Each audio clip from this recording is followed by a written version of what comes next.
novamente hoje, então, leitura expositiva, né, de Atos 4, de 1 a 31. A ideia central dessa passagem, gente, então seria o quê? Que os apóstolos, eles inteiramente desprovidos de influência política, né, sem influência política, eles realizam obras poderosas pelo Espírito Santo. Essas obras assustam os líderes judeus, que se recusam a aceitar o que Deus fez por intermédio de Jesus e por intermédio dos apóstolos. Tá? Essa é a ideia central do texto. A cura do mendigo, nós vimos também essa semana essa cura do mendigo que estava à porta, né, na entrada do templo, a porta formosa ali, desencadeia um ciclo de conflitos com os líderes religiosos. Eles testemunharam e ouviram falar dos acontecimentos a uma distância cética, né, sem crer, e procuram impor sua vontade para quê? Para suprimir esse movimento. Eles querem agora acabar com o movimento cristão, o movimento da pregação a respeito de Jesus através dos apóstolos, tá certo? Então vamos ver que é exatamente isso que vai começar a acontecer.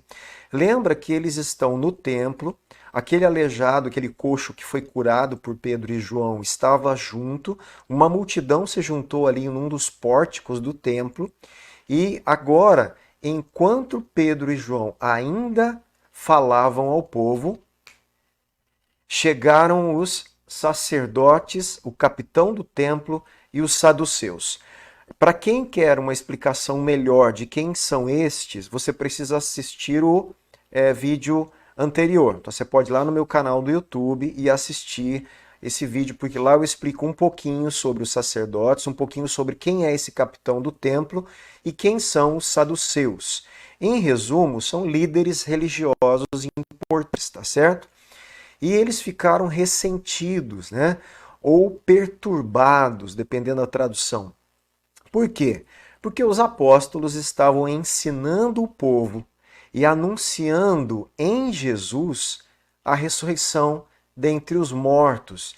Então eles ficaram ali perturbados com o ensino dos apóstolos, que Jesus estava ensinando, os apóstolos estavam ensinando que em Jesus poderia acontecer a ressurreição dentre os mortos. Tá? Tanto a ressurreição de Jesus, quanto a ressurreição daqueles que então receberiam a esse Jesus como Cristo, como Filho de Deus, como enviado de Deus, aquele a quem Deus ressuscitou. O capitão... aqui, então, essa aqui é a fala da semana passada, que você vai entender. Então, entra lá e dá uma olhadinha. O que esses homens fizeram? Eles prenderam Pedro, gente. Prenderam Pedro e João e os recolheram ao cárcere até o dia seguinte.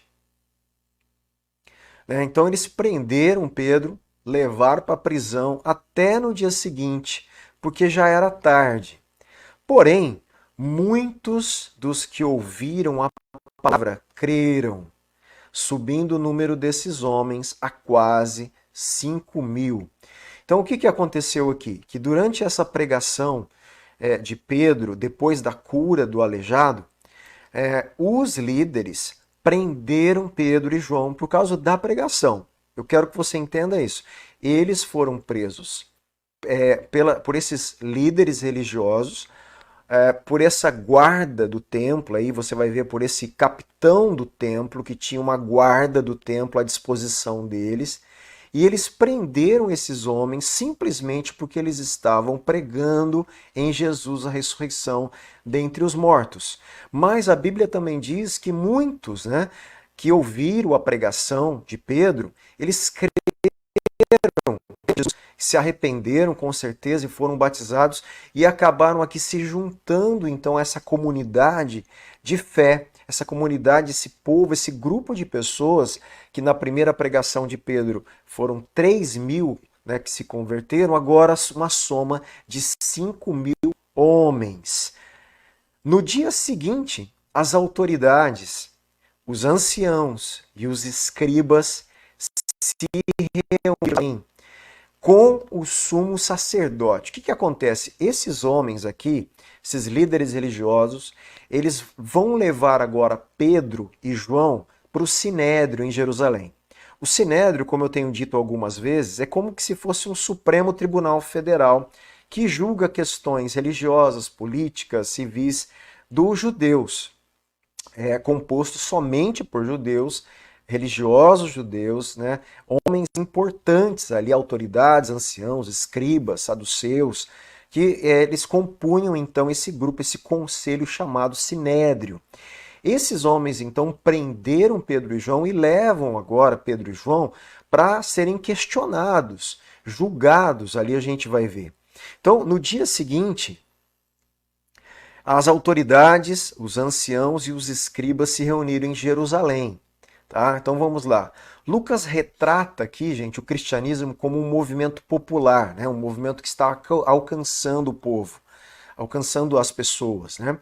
Então a tentativa dos líderes religiosos de extingui-lo, acabar, né, ao prender seus líderes, ela vai falhar, porque é um movimento de Deus. Então toda tentativa de abafar a obra missionária, abafar a igreja de testemunhar de Cristo, de pregar o evangelho, ela vai falhar.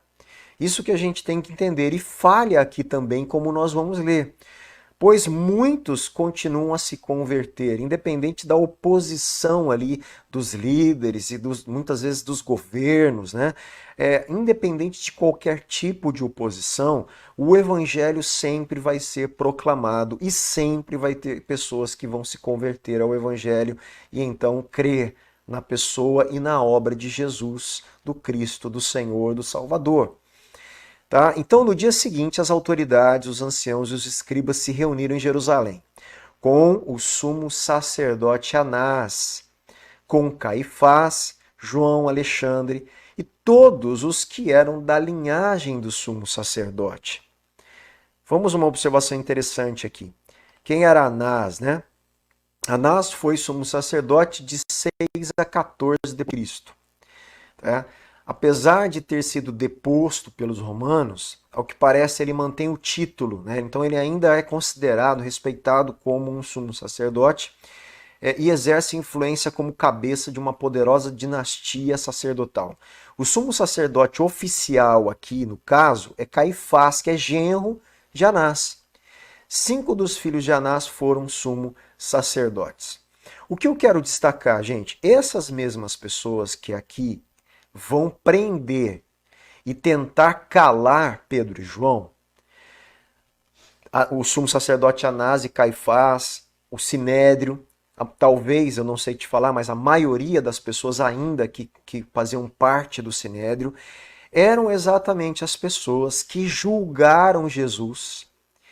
E, por exemplo, quando Jesus foi julgado e levado para o pátio do sumo sacerdote, é justamente Anás e Caifás. E são esses sacerdotes que estavam ali naquele momento e o grupo de Sinédrio.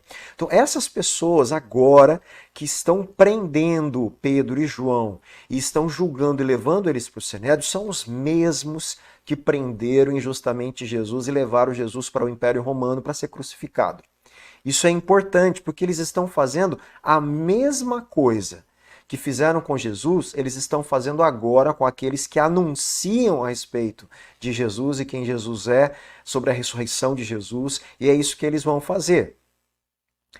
E colocando os apóstolos diante deles, perguntaram. Começa um questionamento aqui no Sinédrio, né? Que poder ou em nome de quem vocês fizeram isso? A semana passada também eu mostrei que eles fizeram a mesma pergunta para Jesus. Né? Com que autoridade? Quem que está dando autoridade para você ensinar essas coisas? A autoridade vem de quem? Quem que está autorizando? Né? Quem te está dando poder para vocês falarem e fazer o que vocês estão fazendo? Então Pedro, ele quer responder, ele vai responder essa pergunta. Pedro, cheio do Espírito Santo, lembra que no Atos 2, Pedro ali e aquela comunidade foram cheios do Espírito, quando o Espírito Santo desceu sobre eles. E é para isso que o Espírito Santo vem, para testemunhar, para pregar, para anunciar o Evangelho. Então Pedro, cheio do Espírito Santo, lhes disse: autoridades do povo e anciãos, Visto que hoje somos interrogados a propósito do benefício feito a um homem enfermo e do modo como ele foi curado, então como ele começa? Autoridades. Ó, diante disso, né, que nós estamos sendo interrogados porque um homem aleijado foi curado, aí ele continua, saibam os senhores, todos e todo o povo de Israel, que em nome de Jesus Cristo, o Nazareno, gente, olha só o que Pedro, eles foram presos, porque estavam pregando algo, e aqui Pedro, destemidamente, sem medo, sem temor, não é mais aquele Pedro que negou a Jesus, receoso, com medo, agora é um Pedro cheio do Espírito, que vai na presença das autoridades que podiam, inclusive, puni-lo por isso, e de uma forma audaciosa, corajosa, destemida, ele fala para esses homens o seguinte, né? Olha só, saibam os senhores todos e todo o povo de Israel que em nome de Jesus Cristo Nazareno, vocês crucificaram. Exatamente estes homens, como eu disse, Anás, Caifás e o Sinédrio, que levaram Jesus para ser crucificado diante de Pilatos e dos romanos. E aí ele fala, mas a quem Deus ressuscitou dentre os mortos.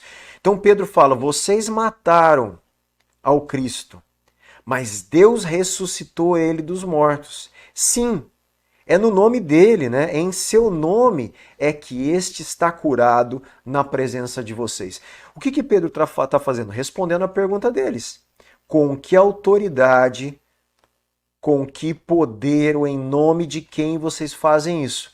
Ah, em nome de quem? Nós fazemos isso em nome daquele que vocês mataram, em nome daqueles que vocês negaram, que vocês crucificaram, e a quem Deus ressuscitou dentre os mortos.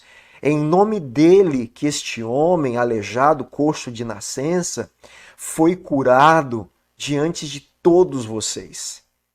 Este Jesus, e aí algo muito interessante novamente, Pedro, como eu tenho feito, eu estou colocando em vermelho mais claro, quando Pedro ou algum apóstolo vai citar a escritura do Antigo Testamento. Tá certo? Aqui Pedro cita então o Salmo 118. Este Jesus, ele é a pedra que vocês, os construtores, rejeitaram, mas ele veio ser a pedra angular. Deus recuperou a pedra que os construtores descartaram, rejeitaram. E Deus vai construir um outro templo, gente, o templo escatológico, que não é feito por mãos de homens. Em sua condição de templo espiritual, substitui os santuários físicos dos líderes como lugar em que Deus está presente no meio do povo.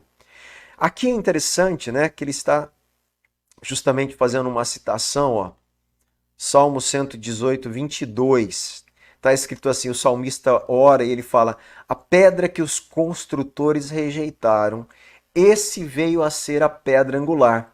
Esse é mais um salmo messiânico. Esse é um versículo que está justamente apontando para o Messias, que seria rejeitado, né, como pedra que os construtores não querem construir sobre ele. Mas essa pedra que era o Messias, que seria rejeitado, Deus iria fazer dessa pedra a pedra principal, a pedra angular, a pedra sobre qual todo o edifício é necessário ser construído e apoiada sobre ela. Então, outro texto também interessante que o próprio Jesus fala em Lucas 20, 17. Mas Jesus, com o olhar fixo neles, disse: que quer dizer então o que está escrito? A pedra que os construtores rejeitaram, essa veio a ser a pedra angular. Todo o que cair sobre esta pedra ficará em pedaços, e aquele sobre quem ela cair ficará reduzido a pó. Jesus aqui também cita o Salmo 118, falando dele próprio. Com quem que você acha que Pedro aprendeu a pregar dessa forma, né? Com Jesus, gente. É Jesus que ensinou Pedro a interpretar a vida do próprio Jesus e da obra dele a partir dos salmos, da escritura do Antigo Testamento, dos profetas. E todas as vezes que Pedro ia pregar, e depois os outros, nós vamos ver isso no livro de Atos inteiro, e os outros apóstolos, eles ensinam o que estava acontecendo a partir da escritura sagrada. Então Pedro é exatamente isso que está fazendo agora. E ele continua então, como que se interpretando o Salmo 118, 22. E ele fala assim, e não há salvação em nenhum outro, porque debaixo do céu não existe nenhum outro nome dado entre os homens, pelo qual importa que sejamos salvos. Então ele fala, olha, em nome de quem eu fiz isso? Em nome do Jesus, o Cristo Nazareno, a quem vocês crucificaram, que Deus ressuscitou. Em nome de Jesus, o Cristo Nazareno, que é a pedra que vocês rejeitaram e que vai se tornar e se tornou a pedra angular. É em nome dele. Não tem salvação em nenhum outro nome, só no nome dele. E quando nós falamos nome, nós estamos falando, lembra, de quem ele é e do que ele fez. Então, todas as vezes que lemos isso em Atos, em nome de Jesus, nós estamos falando em quem Jesus é. Ele é o Cristo, o Filho de Deus. O que ele fez? Morreu, sofreu, morreu e ressuscitou e vai voltar. Isso é o que ele fez pela humanidade para salvar a humanidade e reconciliar a humanidade com Deus. É só no nome dele, em quem ele é e no que ele fez, que pode haver salvação. Então o que ele está falando? Ele está dizendo que não pode haver salvação em nenhuma autoridade mais humana, nem mesmo no templo deles, nem mesmo na religião que eles estavam professando, mas somente a partir de Cristo. O perdão dos pecados, que leva à salvação, não se encontra no templo e em seus rituais. Tudo aquilo que acontecia no templo era sombra somente. Era aquilo que apontava para algo que iria definitivamente entrar no lugar e resolver o problema do ser humano e perdoar o pecado do ser humano. Então, o perdão dos pecados que leva à salvação, ela não se encontra no templo, nem nos rituais, nem nos sacrifícios, que excluem judeus com imperfeições e gentios. Só pode ser encontrado Jesus.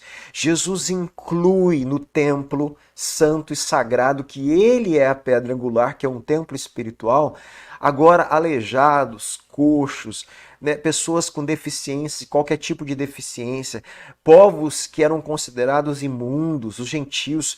Então todos agora são bem-vindos, para o pacto da nova aliança. Todos são convidados a crer no que Cristo fez e no que Cristo é, e então serão salvos. Tá certo? É isso que nós temos que entender e é isso que Pedro está ensinando e pregando para estes homens aí do Sinédrio.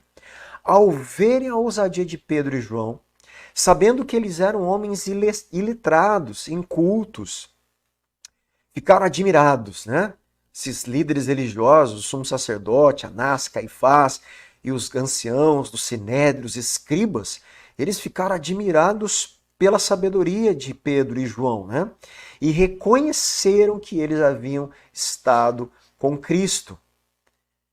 O termo grego traduzido por coragem é traduzido com frequência por ousadia. Refere-se ao modo de falar direto, confiante, em contraste com palavras lisonjeiras, que procuram bajular, apaziguar a situação. Você percebe que Pedro não fez contornos, gente, para pregar. Ele falou o seguinte, vocês mataram o Cristo Jesus e Deus ressuscitou. Vocês rejeitaram a pedra angular e Deus fez ela a pedra principal para a construção do templo. Não pode ter salvação sem ele. Foi muito direto, o evangelho é muito direto, Não é falar bravo, falar gritando ou baixo, não é o tom da nossa voz e nem a nossa cara feia ou bonita. A ousadia e a intrepidez é a ousadia de falar a verdade sem medo de falar o que deve ser falado, sem medo das consequências. Não é arrogância, né? Nem insolente, mas é caracterizado por sincera convicção. Então a ousadia é a sincera convicção de que o evangelho está falando e anunciando é verdade. E eu não tenho como falar de outra forma, não tenho como trazer meias palavras. Essa é a verdade. Só existe salvação em Jesus, que é o Cristo, o Filho de Deus. Tá certo? Pedro e João, eles recebem coragem para anunciar a condição exaltada de Jesus como Filho ressurreto de Deus, sem medo das consequências. Os adjetivos aqui comuns ou iletrados, né, indoutos, incultos, eles indicam que os apóstolos pertencem a uma classe que não tem nada de excepcional, gente, e que não é conhecido por sua erudição. Não quer dizer que eles não estudaram a Torá, a lei, porque todo judeu fazia isso, tudo bem, nas sinagogas, no templo. O que quer dizer ali quando eles são iletrados é que eles não têm a mesma instrução dos escribas. Tá? Eles não têm, então, uma formação formal, né? Uma formação que seria reconhecido, que desse a eles autoridade dentro dos escribas para falar e interpretar a lei. É isso que o texto quer dizer na cultura. Tá? Não quer dizer que eles não estudaram nada da lei. Tudo bem? Então, embora eles não sejam instruídos na lei como os escribas, nem tenham aptidão para falar em público, Jesus os instruiu nas Escrituras. Jesus tinha dado aula para eles quantas vezes de como ler a Escritura e interpretar. E eles estavam fazendo exatamente o que Jesus tinha ensinado. E não só isso, mas o Espírito Santo deu a eles poder e inspirou Pedro e João a pregar com ousadia o Jesus ressuscitado. Vendo que o homem que havia sido curado estava com eles, então olha só, o homem aleijado foi lá para o Sinédrio, né? Nada, eles não tinham nada que falar ao contrário, gente. E mandando-os sair do Sinédrio, discutiam entre si. Então eles mandaram Pedro e João embora, sai do Sinédrio. É como se assim, vamos fazer uma reunião particular aqui, ver o que a gente vai fazer com vocês. E aí eles falaram um com os outros, né? Quando eu coloco essa cor também, é uma fala, um diálogo aqui, que eles estão falando uns com os outros. Que faremos com estes homens? Como se assim, gente, né? Imagine o Anás, o Caifás, os sacerdotes, os homens mais importantes da nação de Israel, do povo ali, da época, respeitado, né? No templo, na cultura, em Jerusalém, o centro religioso, político, né? E tudo ali relacionado à cultura judaica. Que eles falando uns com os outros, o que a gente vai fazer com Pedro e João? O que a gente vai fazer com eles? Pois todos os moradores de Jerusalém sabem que um sinal, olha lá, notório foi feito por eles. E a gente não tem como negar. O que eles estão falando? O que a gente vai fazer com eles? A gente não tem como negar que um aleijado de nascença foi curado. Todo mundo viu. É notório, a gente viu, todo mundo, não tem como falar que não aconteceu, não tem como falar nada que o aleijado estava mentindo. Nós conhecíamos o aleijado, todo mundo conhecia aquele mendigo coxo na porta da formosa do templo todos os dias pedindo esmola. Olha lá o que eles falam então, mas para que não haja maior divulgação entre o povo, então para que eles não continuem falando e divulgando essa mensagem, o que a gente vai fazer com eles?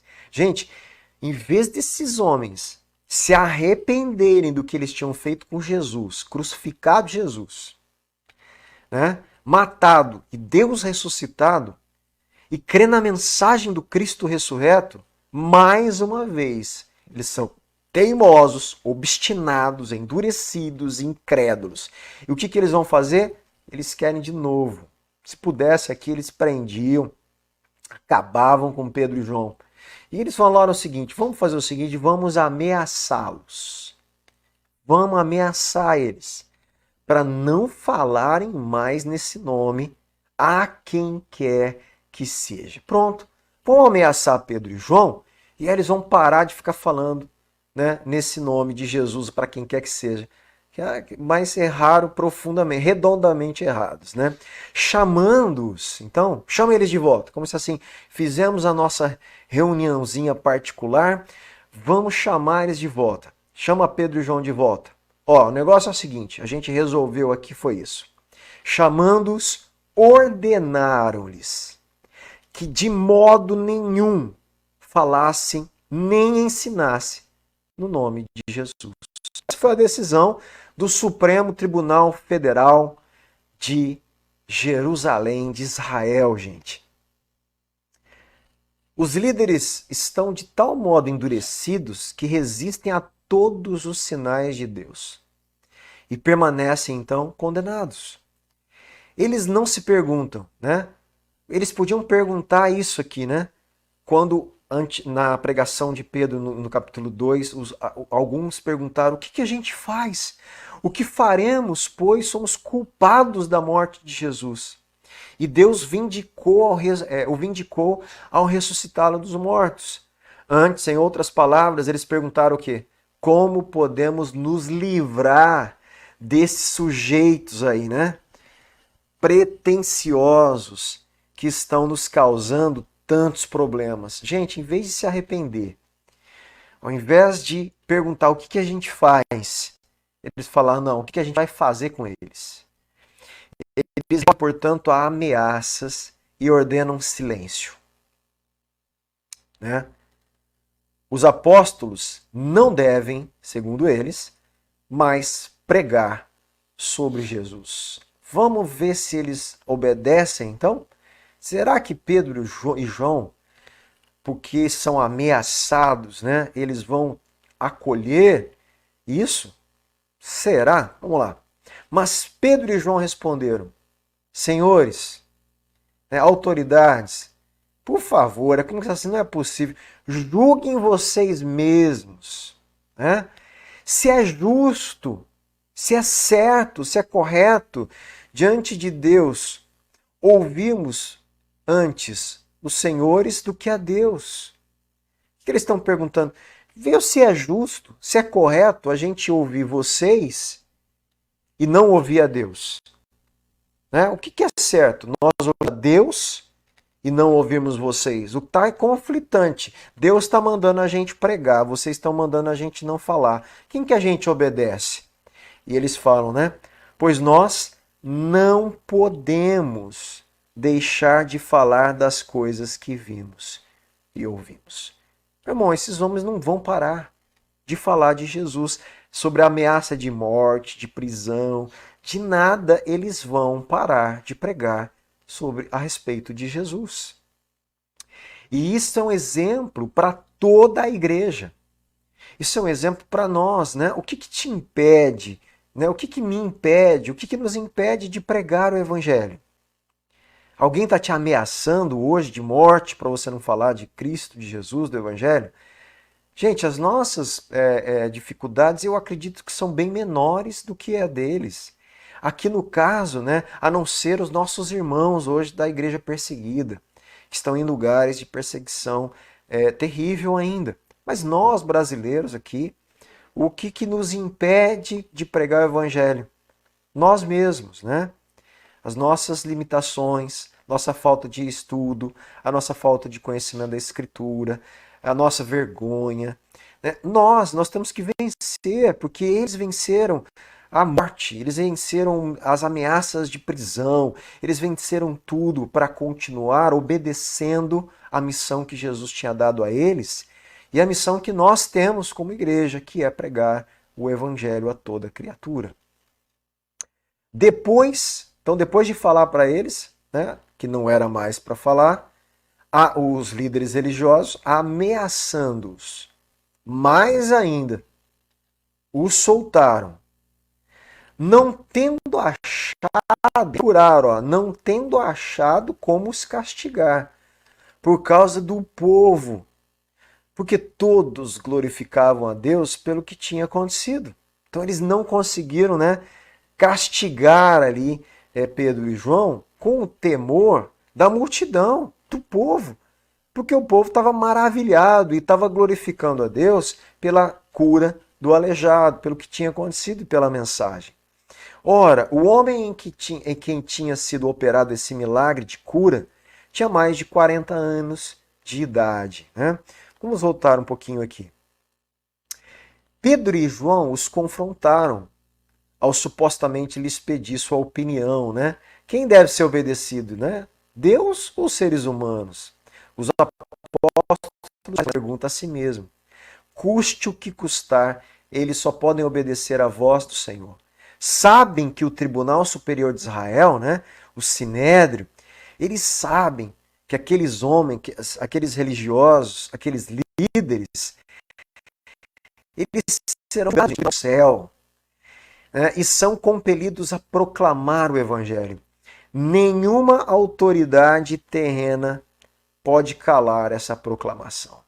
Ninguém pode calar, ninguém e nada pode calar a pregação e o ensino do Evangelho. Tá certo? Ninguém e nada. Então nós, como igreja, vamos entender isso, cair a nossa ficha, né?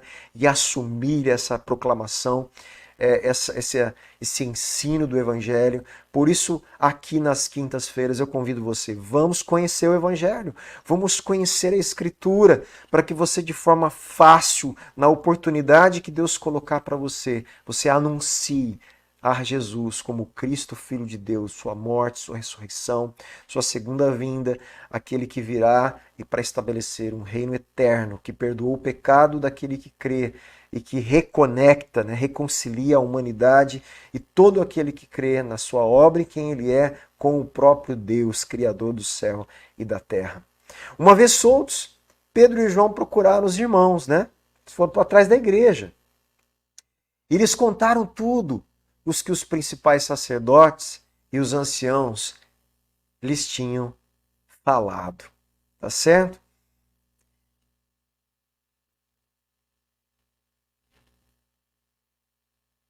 Deixa eu só ver aqui uma coisa. Vamos lá, gente. Eu ia encerrar, mas vamos dar tempo. Vocês seguram mais um pouquinho hoje, né? Vamos terminar o capítulo hoje. Então, depois de eles serem soltos, eles vão atrás de quem? Da igreja, né? Do corpo de Cristo, da comunidade, dos irmãos. E eles contaram tudo o que tinha acontecido para os irmãos. Né? Ouvindo isto, qual foi a reação da igreja? Qual foi a reação dos irmãos? Ouvindo isto, unânimes, levantaram a voz a Deus e disseram, eles oraram. Né? E qual foi a oração da igreja? Qual seria a sua oração, gente?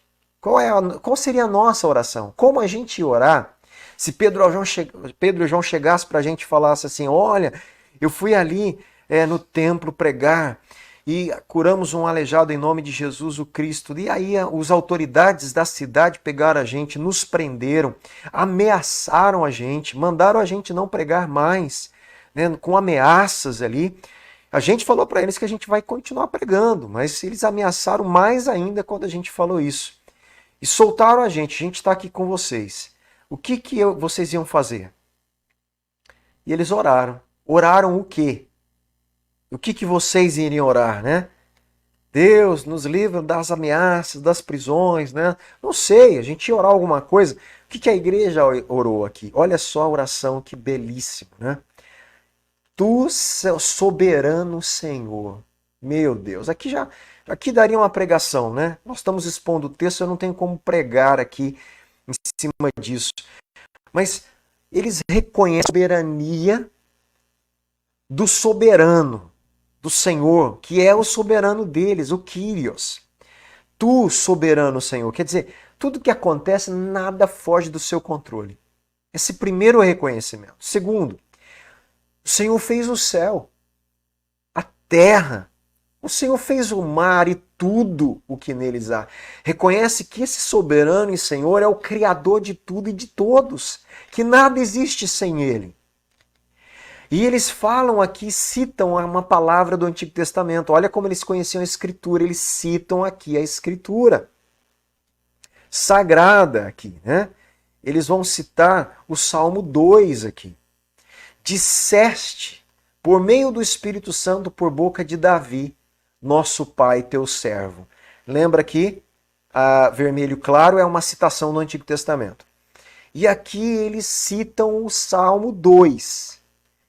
E eles citam para Deus, né? Senhor, o Senhor falou, eles estão falando, pela boca do seu servo Davi, pelo Espírito Santo, né? O que Deus falou? Ele fala, porque se enfureceram os gentios e os povos imaginaram coisas vãs?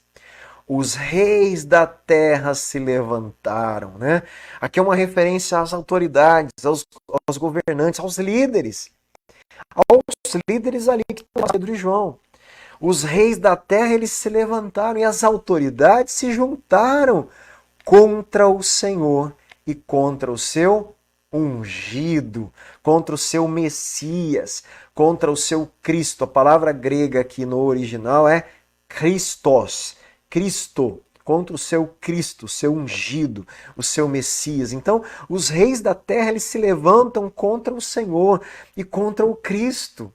E eles continuam orando, porque de fato nessa cidade, olha lá, né, gente, é interessante como eles conversam com Deus, contando a história deles para Deus, né? Como que se Deus não soubesse? Mas é um diálogo. Deus, lembra que Davi falou pelo teu Espírito que as autoridades iriam rejeitar o Cristo, o seu Cristo. Né? E de fato, nessa cidade de Jerusalém, Herodes e Pilatos, com os gentios e com gente de Israel, eles se juntaram contra o teu santo servo Jesus, a quem tu ungistes, para fazerem tudo que a tua mão e o teu propósito predeterminaram. Meu Deus, outra pregação daria aqui. Olha que extraordinário. Eles estão reconhecendo que tudo está no controle de Deus, Deus é soberano sobre tudo o que acontece, que Deus profetizou que as autoridades da terra iriam rejeitar a Cristo, que de fato em Jerusalém Herodes, Pilatos e o povo de Israel rejeitaram o Cristo, mas tudo isso aconteceu porque Deus tinha determinado todas essas coisas. Deus tem o controle, nada aconteceu disso sem o controle, a autorização e o governo de Deus. Que fantástico, meu irmão, que eles estão orando aqui, como eles percebem a Deus como soberano de todas as coisas, né?